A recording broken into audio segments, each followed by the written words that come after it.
नमस्कार दोस्तों, मैं मुकेश।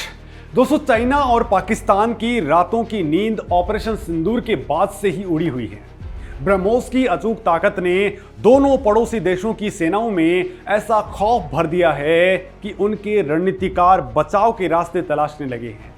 लेकिन उन्हें इस बात का जरा भी अंदाजा नहीं था कि भारत केवल हमले की तैयारी नहीं कर रहा, बल्कि भारत अपने सुरक्षा का एक ऐसा अभेद्य किला तैयार कर चुका है जिसे भेजने की ताकत दुनिया के किसी भी सुपर पावर के पास में नहीं है। असली खलबली तो अब मची है दोस्तों, जब आकाश एनजी ने मैदान के अंदर एंट्री मार ली है। भारत ने आकाश एनजी मिसाइल डिफेंस सिस्टम में एक ऐसी सीक्रेट और धमाकेदार टेक्नोलॉजी फिट कर डाली है जो आसमान से आने वाले क्रूज मिसाइलों के भारी तूफान को हवा में ही भस्म कर देगी।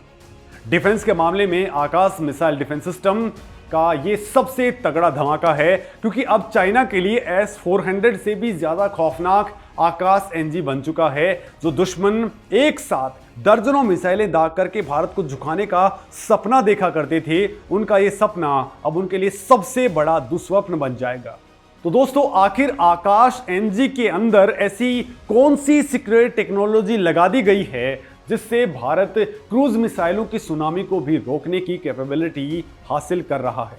आखिर आकाश एनजी की ऐसा रडार और एक्टिव सीकर तकनीक में ऐसा क्या खास है जिससे दुश्मन की स्टेल्थ और लो फ्लाइंग मिसाइलें भी चकमा नहीं दे पाएंगी? क्या भारत ने ऐसा एयर डिफेंस सिस्टम बना लिया है जो S-400 और प्रोजेक्ट कुशा के साथ मिलकर के एक ऐसा सुरक्षा कवच तैयार करेगा जिसके बाद में दुश्मन की हजारों करोड़ की मिसाइलें रणनीतिक रूप से पूरी तरह बेकार हो जाएंगी? दोस्तों, आज के आधुनिक युद्ध के तरीके पूरी तरह से बदल चुके हैं। दुश्मन अब किसी एक फाइटर जेट या एक मिसाइल से हमला करने की गलती नहीं करता है। नई रणनीति के तहत एक साथ कई डायरेक्शन से सैकड़ों क्रूज मिसाइलों की बौछार की जाती है। दोस्तों, इसे सैन्य भाषा के अंदर सैचुरेशन अटैक कहा जाता है। दुश्मन का मकसद सीधा होता है, डिफेंस सिस्टम को इतने सारे टारगेट एक साथ दिखा दो कि रडार कंफ्यूज हो जाए, सिस्टम ओवरलोड हो जाए और सुरक्षा का चक्र टूट जाए। चाइना और पाकिस्तान ठीक इसी रणनीति के ऊपर भारी इन्वेस्टमेंट कर रहे हैं।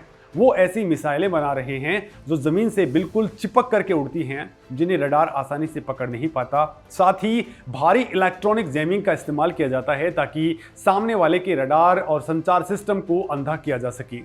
दोस्तों, भारत की पुरानी आकाश मिसाइलें बहुत शानदार रही हैं। वो 30 से 45 किलोमीटर के दायरे के अंदर दुश्मन के फाइटर जेट्स, ड्रोन्स को हवा में ही राख करने में माहिर हैं। लेकिन आज के समय की चुनौती बहुत बड़ी हो चुकी है। दुश्मन की मिसाइलें पहले से ही कहीं ज़्यादा तेज, चालाक और चकमा देने वाली हो गई हैं।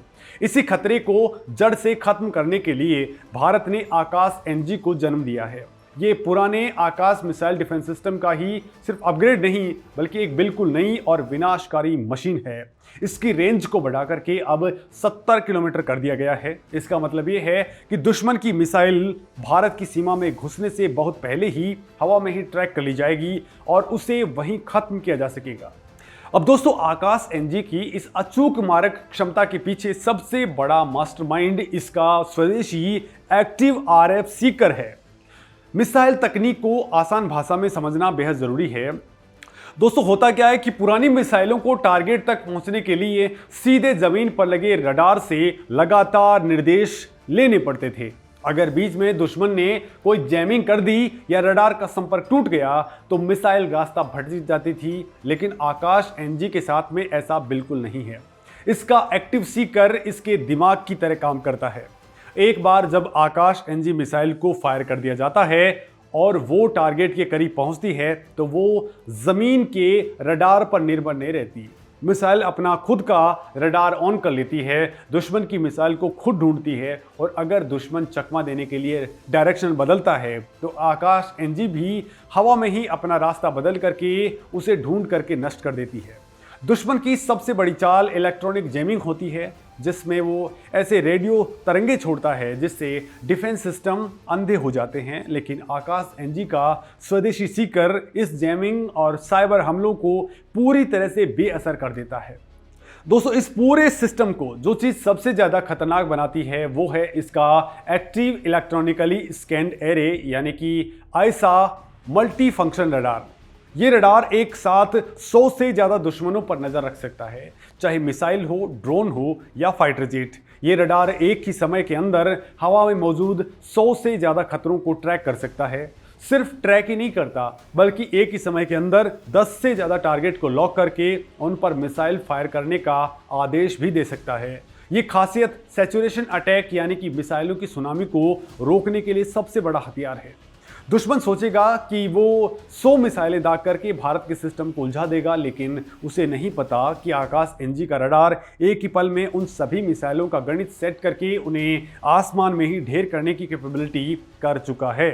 दोस्तों, इस रडार सिस्टम को एक और अचूक तकनीक के साथ में जोड़ा गया है, जिसे इलेक्ट्रो ऑप्टिकल ट्रैकिंग सिस्टम यानी कि EOTS कहते हैं। इसे आप इस सिस्टम की दूसरी आंख भी कह सकते हैं।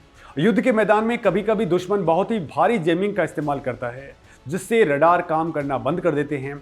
ऐसी स्थिति में दोस्तों, इलेक्ट्रो ऑप्टिकल ट्रैकिंग सिस्टम तुरंत मोर्चा संभाल लेते हैं। ये सिस्टम बिना रडार की मदद किए सीधे ऑप्टिकल और थर्मल सेंसर के जरिए दुश्मन की मिसाइल को ट्रैक करता है।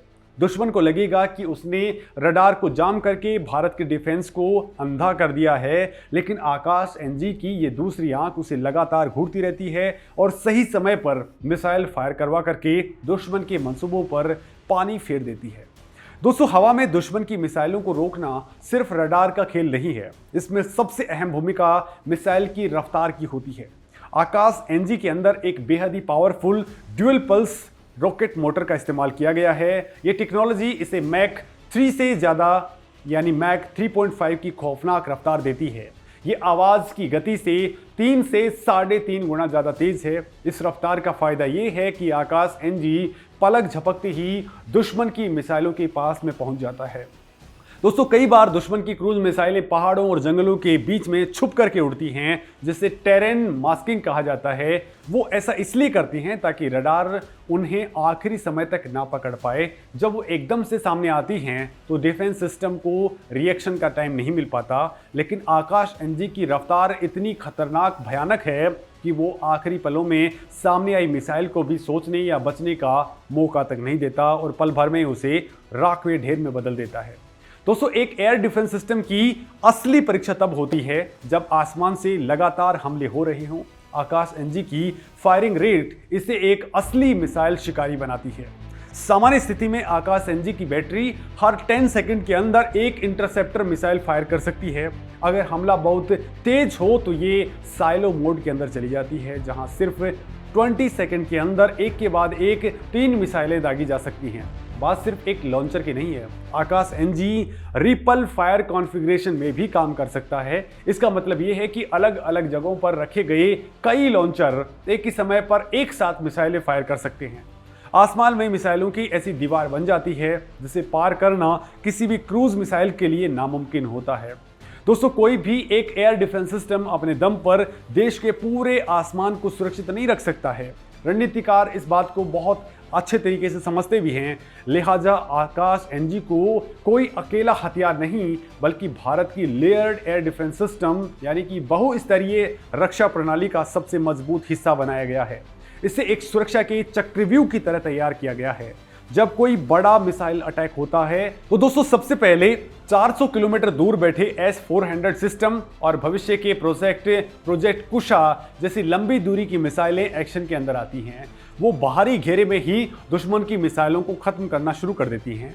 लेकिन अगर दुश्मन की कोई बहुत ही एडवांस और स्टेल्थ क्रूज मिसाइल इस बाहरी घेरे को चकमा देकर के अंदर घुसने में कामयाब हो जाती है, तो वहाँ अंदर के घेरे में आकाश एनजी उसका इंतजार कर रहा होता है। आकाश एनजी उस अचूक अंदरूनी ढाल की तरह है जो दुश्मन की हर आखिरी उम्मीद को कुचल देता है। जो मिसाइलें लंबी दूरी के रडार से बच जाती हैं या बहुत ही कम ऊंचाई पर उड़ते हुए अचानक से सामने आ जाती हैं, आकाश एनजी अपनी तेज रफ्तार और इलेक्ट्रो ऑप्टिकल ट्रैकिंग से उन जगहों पर उसे खत्म कर देता है। ये बाहरी और अंदरूनी ढाल का ऐसा कॉम्बिनेशन है जो भारत के आसमान को पूरी तरह से लोहे की दीवार यानी कि आयरन वॉल के अंदर तब्दील कर देता है। इस पूरी रणनीति को जो चीज एक साथ बांध करके रखती है वो है भारत का integrated air command and control system यानी कि IACCS। इसे आप पूरे रक्षा कवच का दिमाग कह सकते हैं। यह सिस्टम देश भर के सभी रडारों, हवा में उड़ने वाले अवॉक्स कमांड सेंटर्स और मिसाइल बैटरियों को एक ही नेटवर्क से जोड़े रखता है। इससे होता यह है कि अगर दुश्मन की कोई मिसाइल सीमा से सैकड़ों किलोमीटर दूर भी हरकत करती है तो उसकी जानकारी तुरंत आकाश एनजी की बैटरी तक पहुंच जाती है।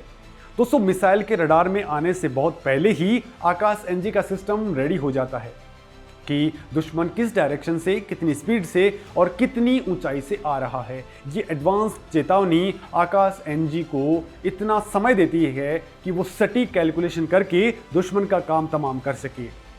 दोस्तों, भारत अब दुनिया को दिखा रहा है कि वो सिर्फ हथियार खरीदने वाला देश नहीं है, बल्कि दुनिया की सबसे उन्नत तकनीक और विकसित करने वाली महाशक्ति बन चुका है। जो देश भारत की सीमा की तरफ आंख उठाने की सोच रहे हैं, उन्हें अब अपनी ही मिसाइलों की फिक्र सताने लग गई है। आकाश एनजी का सफल विकास इस बात का प्रमाण है कि भारतीय वैज्ञानिक अब वेस्टर्न कंट्रीज और रसिया की तकनीक पर डिपेंडेंट नहीं है। भारत का अपना स्वदेशी रडार, अपना स्वदेशी सीकर और अपना खुद की रॉकेट मोटर टेक्नोलॉजी दुनिया के बड़े बड़े डिफेंस सिस्टम्स को कड़ी टक्कर दे रही है। दोस्तों, यह महज एक हथियार नहीं, बल्कि भारत की संप्रभुता और सुरक्षा की वो हुंकार है जिसे सुनकर के दुश्मन के हौसले भी पस्त हो जाते हैं। आज दुनिया की नज़रें भारत की इस टेक्नोलॉजी की छलांग पर टिकी हुई हैं। हर वो देश जो एयर डिफेंस के मामले में खुद को बेताज बादशाह समझता था, वो आज आकाश एनजी के फीचर्स देख करके हैरान है। दोस्तों, दुश्मन देश अपने कमांड सेंटर्स में बैठ करके इस बात का हल ढूंढने में लगे हैं कि भारत की इस बहुस्तरीय रक्षा ढाल को कैसे तोड़ा जाए। लेकिन सच्चाई यही है कि आकाश एनजी ने जो सुरक्षा का चक्रव्यूह तैयार किया है, उसका कोई तोड़ फिलहाल किसी के पास में नहीं है। भारत का आसमान अब पहले से कहीं ज़्यादा सुरक्षित और अजय हो चुका है। दोस्तों, यहाँ पर आपको एक बात और बता दूं कि भारत के इस सिस्टम को टेस्ट करने के लिए ब्रिटेन के F-35 फाइटर जेट जो हमारे समंदर के किनारे के पास में उड़ रहे थे, उन्होंने भारत की सीमा के अंदर दाखिल होने की गुस्ताखी की थी। और जब वो भारत की सीमा में दाखिल हुए तो यही वो सुरक्षा कवच था जिसने उनको ग्राउंड होने के लिए मजबूर कर दिया। पूरी तरह से भारत ने अमेरिका में बने उस फाइटर जेट को लॉक कर दिया, और जब उसका लॉक इस लेवल पर भारत ने जाम किया कि उसे ज़मीन के ऊपर उतरना पड़ा, और उसके बाद में बड़ी बात ये रही कि वो दोबारा से उड़ान तक नहीं भर पाया। उसे बाकायदा डिसेंबल करके एक जहाज़ में रख करके वापस अमेरिका भेजना पड़ा, उस फैक्ट्री के अंदर जहाँ पर वो दोबारा से ठीक हो पाया। तो ये हमारी पावर है, टेस्ट करना, चाहे ब्रिटेन ने चाहा हो या फिर अमेरिका ने, भारत इसके अंदर पूरी तरह से खरा उतरा है। दोस्तों, इस मामले में आप क्या कुछ सोचते हैं कि भारत को इस तरह के सिस्टम्स और कैसे कैसे डेवलप करने चाहिए? ये जो भारत का दूसरा प्रोजेक्ट कुशा है, उसको लेकर के आपका क्या सोचना है? कमेंट में अपनी राय जरूर लिखें। नमस्कार।